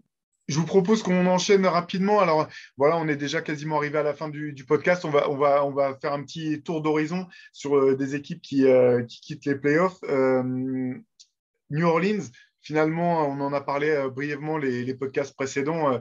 Ça rachète pas forcément une saison blanche de Zion, ça rachète pas forcément les embrouilles visiblement en interne au niveau du management. Par contre, ce qui est intéressant, c'est que Brandon Ingram a quand même pu prouver qu'il pouvait vraiment être un joueur d'impact en playoff. Sur la constance, ça reste encore à démontrer, mais c'est intéressant. J'ai trouvé que finalement, l'arrivée CJ McCollum s'est parfaitement fondu dans ce collectif, dans cette équipe. On le sent impliqué, on le sent impliquant aussi pour les autres joueurs, donc c'est intéressant. Il y a eu quelques joueurs à la marge qui se sont révélés. Alors je vais commencer avec toi, Antoine, parce que quand on en parlait les fois précédentes, je pense que tu étais le plus sceptique au sujet des Pélicans. Est-ce que tu penses qu'il y a dans le malheur des Pélicans, la fin de saison donne des raisons de se réjouir ou d'aborder la saison prochaine avec un peu plus d'enthousiasme qu'on ne le pensait? Ouais, je vais mettre quand même un peu d'eau dans mon vin. Je pense que le caractère dont ils ont fait preuve, Shai avait fait une comparaison intéressante avec les Suns de la bulle. Voilà, où à un moment, quand tu fais preuve de cœur, de caractère, tu as quand même construit quelque chose en tant que groupe et en tant qu'alchimie qui peut s'inscrire dans la durée, quel que soit ton niveau de jeu. Voilà, il y a des choses qui ne s'achètent pas, et notamment cet état d'esprit, la combativité des Alvarado, des Herb Jones. Il y a des choses intéressantes. Pareil avec Ingram qui a brillé en playoff, l'intégration de McCollum, comme tu disais. Je pense qu'effectivement, ils ont des raisons de se dire, bon, on n'était pas là par hasard au final, même si on n'a gagné que 36 matchs, on méritait notre place. On a été plus que correct en playoff. On a quand même poussé les Suns dans certains retranchements. Donc voilà, il y a effectivement de la matière à construire. Après, voilà, ça dépend tellement de Zion, de quel niveau il revient, de toutes les questions que ça va poser au moment où il revient, l'intégration avec les autres joueurs. Euh, mais je pense qu'au final, ces playoffs, c'était quand même un bon message pour Zion. Tu vois, si je devais vraiment apporter une note de positif, c'est mon gars, bouge-toi, parce que tes coéquipiers, au final, ton équipe, elle n'est pas nulle. Si toi, tu es aussi fort que ce qui a été annoncé, bah voilà, il y a matière à faire quelque chose. J'aurais juste été un tout petit peu plus rassuré. Je suis enfin, je suis beaucoup plus optimiste que ce qu'on y était tous il y a quelques semaines, quelques mois. Parce que évidemment, tu surajoutes le Zion Williamson niveau All-Star de l'année dernière ou de ce qu'il a montré, même sur une courte période, bah, tu as un truc vraiment, vraiment costaud. Parce que, comme tu disais, les joueurs qui se sont révélés, les Herb Jones, Alvarado, ça apporte une caution défensive qui est importante. McCollum en leader offensif avec Ingram, c'est super intéressant. J'aurais été un peu plus rassuré si je n'avais pas vu Zion encore dans une forme physique a priori très discutable. Même si là, on sait qu'il va parvenir. Mais je trouve il est trop, il a l'air en surpoint. Je suis désolé, c'est pas, je ne veux pas focus forcément que sur ça, mais j'ai l'impression qu'il a du mal vraiment à gérer cet aspect-là, alors qu'il pourrait théoriquement se concentrer que sur ça à l'heure actuelle, en fait. Et c'est pas le cas. Donc j'ai juste un peu peur qu'il ait toujours du mal à naviguer avec cette composante-là et que ça pose des problèmes aux Pelicans. Après, s'il arrive à la rentrée, moi je souhaite qu'une chose, hein, c'est qu'il arrive à la rentrée, qu'on le retrouve à un niveau de forme physique, un bon niveau de forme physique et qu'il s'imbrique là-dedans et qu'on ait une équipe jeune et qui aussi fonctionne comme je l'avais dit pour les Suns, qui se sont reconstruits petit à petit dans la bulle en fin de saison et qui après ont. Sauf que bon, les Pelicans n'auront pas un joueur comme Chris Paul qui va arriver et apporter une caution d'expérience. Mais moi, je suis en tout cas, de toute façon, je pense que tout le monde est plus optimiste qu'il y a quelques semaines. Hein. Il n'y a pas grand monde qui s'attendait à ce que ça prenne ce virage-là. Ouais, donc rien que ça, c'est plutôt une bonne nouvelle pour les Pélicans parce que quand même, on sentait que ça allait être potentiellement catastrophique. Pour Zion et son état de forme, alors, de ce que disait même je crois que c'est JJ Redick que j'entendais dire ça, ou Mike Krzyzewski, je ne sais plus. En tout cas, il décrivait Zion comme étant quand même un vrai mordu de basket. Et ils expliquaient que le plus dur pour lui, peut-être, enfin sans doute, c'était le fait de ne pas pouvoir jouer tout simplement. Et donc, quand on parle de son manque d'état de forme, j'ai l'impression que c'est un petit peu le truc du, comment dire, cercle vicieux ou cercle vertueux, dans le sens où moins il peut jouer, moins il est motivé, moins il se prend en charge. Et puis, plus il pourra jouer, plus il sera motivé, plus il pourra se prendre en charge. Donc, ce qui est compliqué quand même, hein, vu le type de blessure qu'il a et son format, enfin, de toute façon, c'est un spécimen hors norme. On n'a jamais vu un spécimen physique comme ça, donc ça soulève tout un tas de questions. Ça serait vraiment triste, en tout cas, si jamais ça ne devait pas à un moment se mettre à tourner du bon côté pour lui et pour nous aussi en tant que fans de basket et pour les Pélicans, clairement. Ouais. Mais au moins, on a l'impression qu'il a envie de jouer avec cette équipe-là maintenant. Ce n'était pas le cas il y a quand il avait un peu disparu des radars, qui faisait sa convalescence à Portland, qu'il n'est pas venu dire bonjour, enfin qu'il n'a pas accueilli CJ McCollum. Enfin, il y avait plein de trucs où on se disait, oh là, c'est quoi cette catastrophe? Ça va peut-être être le premier joueur à partir à la fin de son contrat rookie, enfin la fin de son contrat rookie. Quand tu vois JJ Redick qui du coup l'a quand même côtoyé un an ou deux et qui l'invective publiquement en disant qu'est-ce que tu fais, comment tu peux aussi peu t'impliquer dans la franchise. Il y avait des motifs d'inquiétude, mais là on le revoit aux côtés de l'équipe. Et moi, il y a vraiment que sa forme physique qui m'inquiète parce que c'est un bon mec et effectivement il a l'air d'adorer le basket et puis quand il est au niveau auquel on l'a vu l'année dernière, c'est énorme quand même. Ouais. Ouais, puis ils ont un coach là quand même. Enfin, moi j'ai beaucoup d'affection pour Willie Green là, très bonne fin de saison pour lui. Ouais. Voilà, belle fin de saison, ça faisait plaisir aussi. Donc il y a quand même des éléments.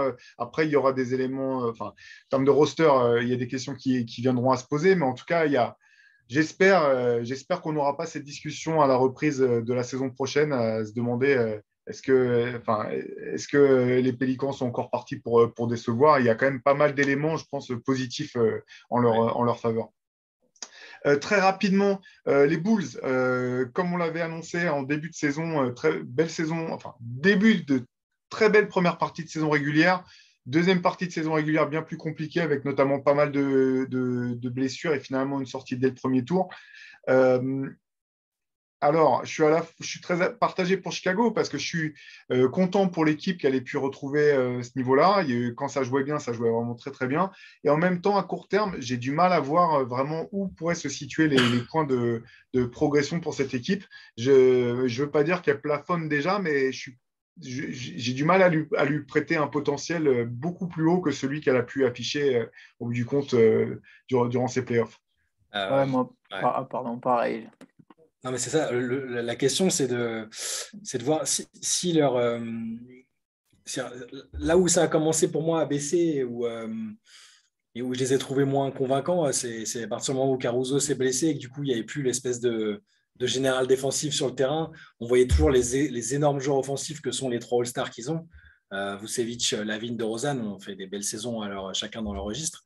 Mais j'ai un peu peur c'est au niveau défensif. Quand Lonzo et Caruso ont commencé à plus être là ou à revenir, c'est compliqué. J'aimerais les voir dans une configuration où ils sont tous en forme toute la saison, mais ça vaut pour tout le monde, hein, et où ils peuvent du coup peut-être avoir un meilleur classement en saison régulière et pas aborder les playoffs en mode on va forcément jouer une équipe qui va nous exploser comme Milwaukee là, qui n'a même pas eu à forcer pour gagner.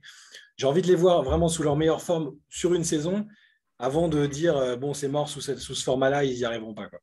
Mais pour tous les cas, c'était déjà retourner en playoff, avoir un mec comme DeRozan qui s'implique et s'intègre aussi bien, c'était quand même mine de rien assez plaisant. Mais je suis malheureusement d'accord sur le plafond que je leur entrevois, il me paraît limité et je ne vois pas un contender ou même un finaliste de l'Est en cette équipe, personnellement. Moi, pareil, j'ai les mêmes problématiques qu'en début de saison pour les Bulls sur la construction de l'effectif. C'est sympa pour être à nouveau présent dans la conférence Est, pour être à nouveau sur un malentendu, tu peux passer un tour, mais je ne vois pas Chicago viser vraiment très haut avec cette équipe. Je pense que c'est une équipe qui va faire quelques années comme ça et jusqu'à un moment se dire bon comment on fait pour passer le cap et qui là commencera à casser. Mais bon, au moins ça ramène les Bulls à un certain niveau de compétitivité et c'est quand même important pour la ville de Chicago. C'est une franchise mythique. Je pense qu'il vaut mieux cette situation-là que celle des Knicks. Et puis il y a un GM On devrait finir là-dessus. La petite balle perdue. Il y a un GM actif qui a quand même l'air de vouloir faire des choses depuis qu'il est arrivé. Ça bouge quand même. Le tandem là qui est à la tête de la franchise. Donc peut-être qu'ils vont pas ils ont peut-être identifié les mêmes choses que la plupart des gens. Hein. Ils vont peut-être se dire sous cette version-là, on va pas aller bien loin et on va tirer profit des bonnes choses de cette saison et bouger ce qui est bougeable pour progresser. C'est possible aussi ça. Ouais, je suis d'accord à voir effectivement l'intersaison des Bulls. Je vous propose de parler d'Atlanta. Atlanta, j'ai l'impression. C'est très dur mais en même temps, je pense que c'est très clair. le premier tour face à Miami a montré, je pense, toutes les limites de ce groupe tel qu'il est, soit dans sa construction, soit dans sa façon de jouer. Je pense que si Atlanta veut progresser et monter, il faut qu'il y ait des changements des vrais changements effectifs effectués. Et là, encore une fois, soit dans l'effectif pour avoir, je continue à dire que cette équipe a plein de bons joueurs, mais je trouve que la hiérarchie très floue au bout du compte, ou soit au niveau du coaching staff. J'ai rien contre Nate McMillan, mais j'ai le sentiment que c'est soit une équipe qui n'a pas les bons éléments à disposition pour briller mieux autour de Trae Young, soit que l'équipe a les joueurs nécessaires, mais que le système, le coach, que ce soit la manière dont ils sont coachés ou dont ça fonctionne, n'est pas à la hauteur du talent qu'il y a dans l'équipe. Comment vous voyez les choses, vous? Moi, je dirais que c'est les deux. Je pense que de toute façon, ils vont changer les deux. Enfin, il va y avoir du changement sur les deux tableaux. Je pense qu'effectivement, le coach va sauter.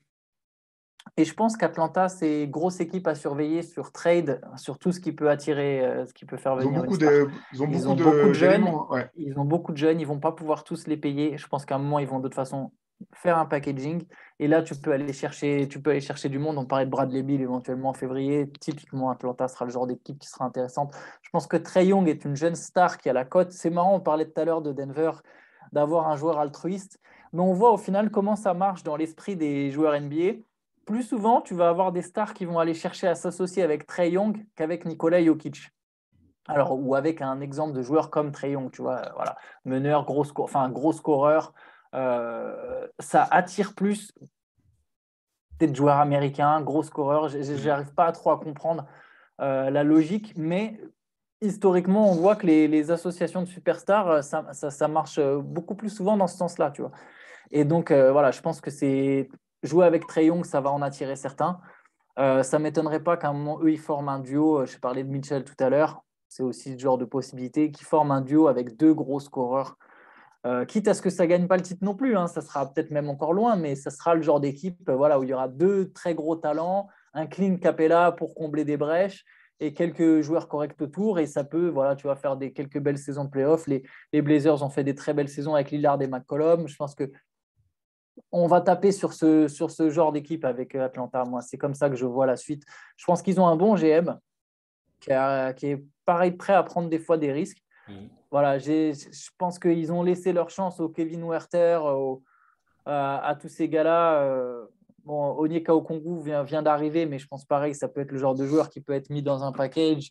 DeAndre Hunter a montré des bonnes choses en playoff et du coup, théoriquement, c'est peut-être le meilleur moment pour le transférer. Même si j'aime bien, je pense que lui, ça peut être un élément très intéressant justement s'il y a deux stars parce qu'il peut apporter du lien. En défense et en attaque avec son adresse à 3 points. Mais voilà, je pense qu'il y aura ce genre de... Ils vont chercher à viser haut. Je pense qu'Atlanta, maintenant, s'est dit, bon, on a notre superstar, on a notre franchise player, on va essayer de faire quelque chose. Et d'un côté, je trouve que Trae Young, c'est un des joueurs les plus divertissants, un mec qui peut qui peut renverser des montagnes sur un match. On l'a vu sur de playoff de l'année dernière, c'était fort. Il incarne un peu le rôle du grand méchant. C'était super, honnêtement. Qu'on l'aime ou pas, voilà.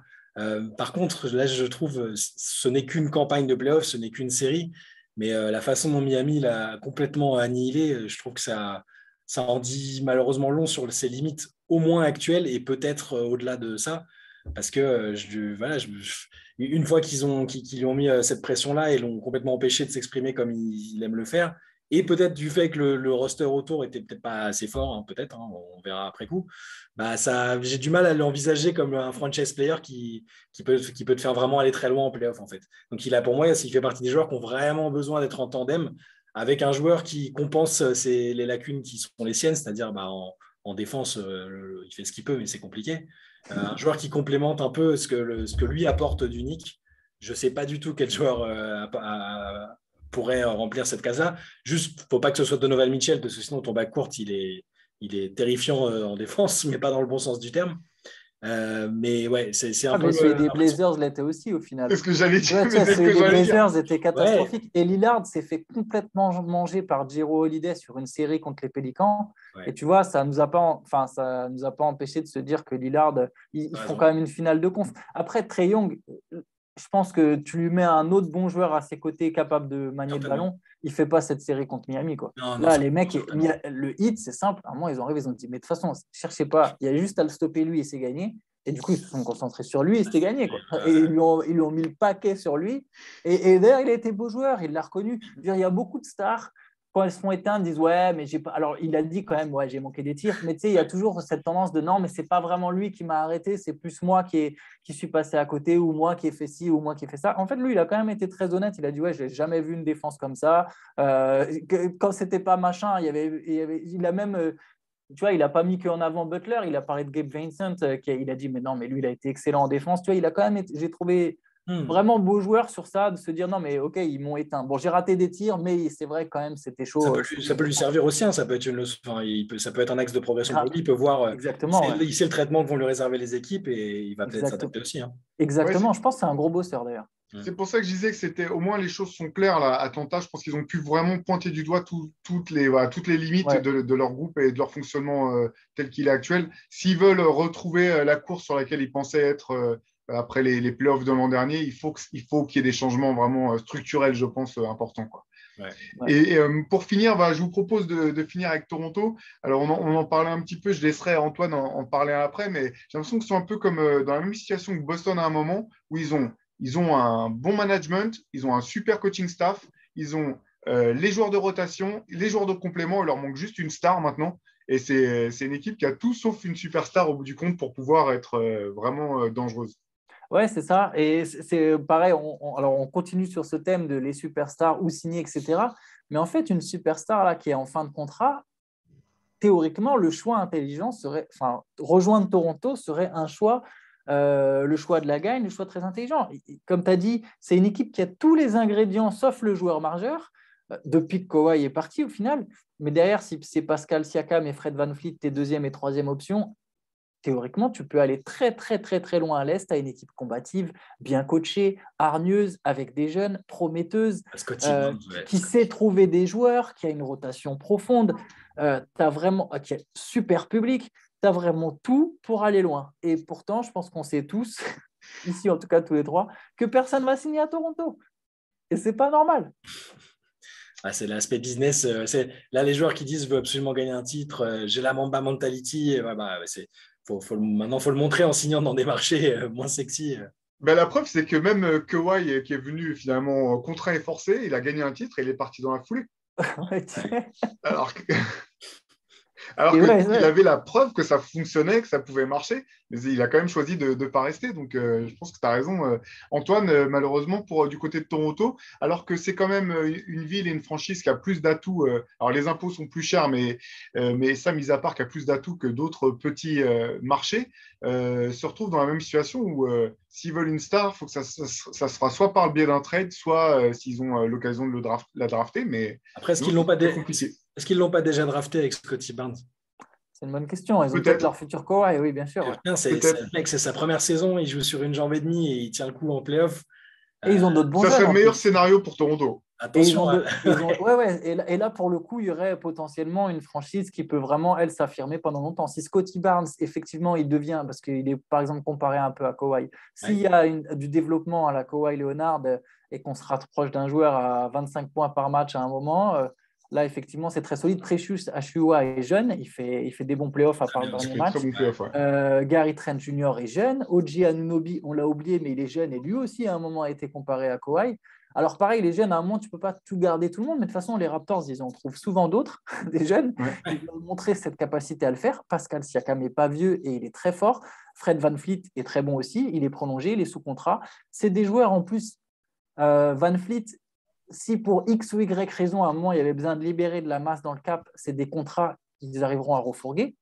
Même si je ne pense pas que ce sera ce qui se passe. Enfin, connaissant les Raptors et la manière dont ça fonctionne, ils ne vont pas transférer VanVleet. Mais en tout cas, si vraiment il y avait besoin de le faire, ils arriveraient à trouver preneur. Équipe très intéressante. Je la trouve très intéressante, cette équipe de Toronto, honnêtement. Parmi les équipes moyennes, elle est vraiment cool, quoi. Et je rajouterai une dernière chose, parce que je suis tout à fait d'accord avec tout ça, c'est que autant c'est une équipe qui n'est pas forcément attractive pour des superstars, Par contre, c'est une équipe qui est attractive pour des joueurs qui cherchent à percer ou qui pensent qu'ils n'ont pas eu la bonne opportunité. Et c'était assez marrant d'entendre Nick Nurse en interview raconter que la première chose qu'ils disent aux joueurs qui arrivent, c'est que l'objectif du staff, c'est de faire en sorte que que le prochain contrat que leur joueur signera soit le plus gros de leur carrière. Et que c'est vraiment un élément qu'ils mettent en avant en disant, bah, nous, on fait de la post-formation. On a des assistants, des coachs qui vont vous faire bosser. On va te permettre de progresser. On va te mettre dans un système au sein duquel tu pourras montrer des choses. Et je trouvais ça hyper intéressant de voir que c'est même un argument commercial quelque part qui est proposé à la franchise pour justement faire venir des joueurs qui pensent qu'ils ne sont pas tout à fait au niveau qui devrait être le leur. Et je trouve que c'est une manière hyper intéressante de… Exactement. C'est super intelligent parce qu'en fait, tu peux te maintenir dans le top 7-6 de la conférence Est en te disant à un moment, mais si par hasard, il y en a un ou deux dans le lot qui acceptent de rester ou s'il y en a un qui tape vraiment un gros plafond, bah, en fait, on n'est pas loin du top. Alors que quand tu repars de 15 comme les Pistons, le chemin, il est long, tu vois. Tu as de la marge encore avant de revenir jusque-là. Si tu arrives à te maintenir constamment à 6-7, un peu comme le faisaient les Pacers à une époque, bah, au bout d'un moment, tu sais pas, ça peut péter, ça peut aller dans ton sens. C'est très malin, moi. Voilà, en fait, ça marche si toi, tu as la capacité de faire progresser tes joueurs. Ouais, tes joueurs, bien sûr. Les équipes pour lesquelles ça ne marche pas, c'est celles qui chopent des mecs plus ou moins haut à la draft et derrière où tu dis mais ce joueur-là qu'est-ce qu'il est devenu, il ne s'est pas développé, les franchises qui ne développent pas leurs joueurs et là ça reste pour moi l'atout principal de Toronto. OKC, c'est un peu plus flou cette année mais ça a longtemps été une des forces aussi de cette équipe, bien identifier les talents et derrière leur permettre de progresser, de devenir des joueurs d'impact. Je pense que ça reste le meilleur atout de Toronto. Si effectivement Scottie Barnes devait passer d'avoir le rookie de l'année cette année à l'an prochain dans la discussion pour le trophée de MIP par exemple, ça pourrait changer totalement la trajectoire de cette franchise à court terme, clairement. Yes. Voilà, je pense qu'on a fait le tour. Si vous voulez savoir ce qu'on pense des Nets, je vous invite à aller écouter le podcast qu'on a fait la semaine dernière où on était revenu en long et en large sur l'avenir qu'on leur prête et sur les questions qu'ils vont devoir se poser, qu'ils ont déjà commencé à se poser et qui ne sont pas prêts d'arrêter de se poser parce que voilà, l'été va être compliqué. Je n'aimerais pas être à la place de Sean Marks. Voilà, nous, en tout cas, on vous donne rendez-vous la semaine prochaine pour continuer à décortiquer ces playoffs toujours aussi passionnants. Et d'ici là, rendez-vous sur Basket Session pour trouver tout le détail, l'actualité des matchs, nos analyses, tous nos articles sur basketsession.com. Et bien sûr, si vous ne l'avez pas encore vu, le MOOC qui est derrière moi, si vous nous regardez sur YouTube, le dernier numéro du MOOC Reverse consacré à l'année 2003 est toujours disponible sur notre site. Voilà, d'ici là, je vous dis à la semaine prochaine. Portez-vous bien. Ciao. Ciao. Ciao.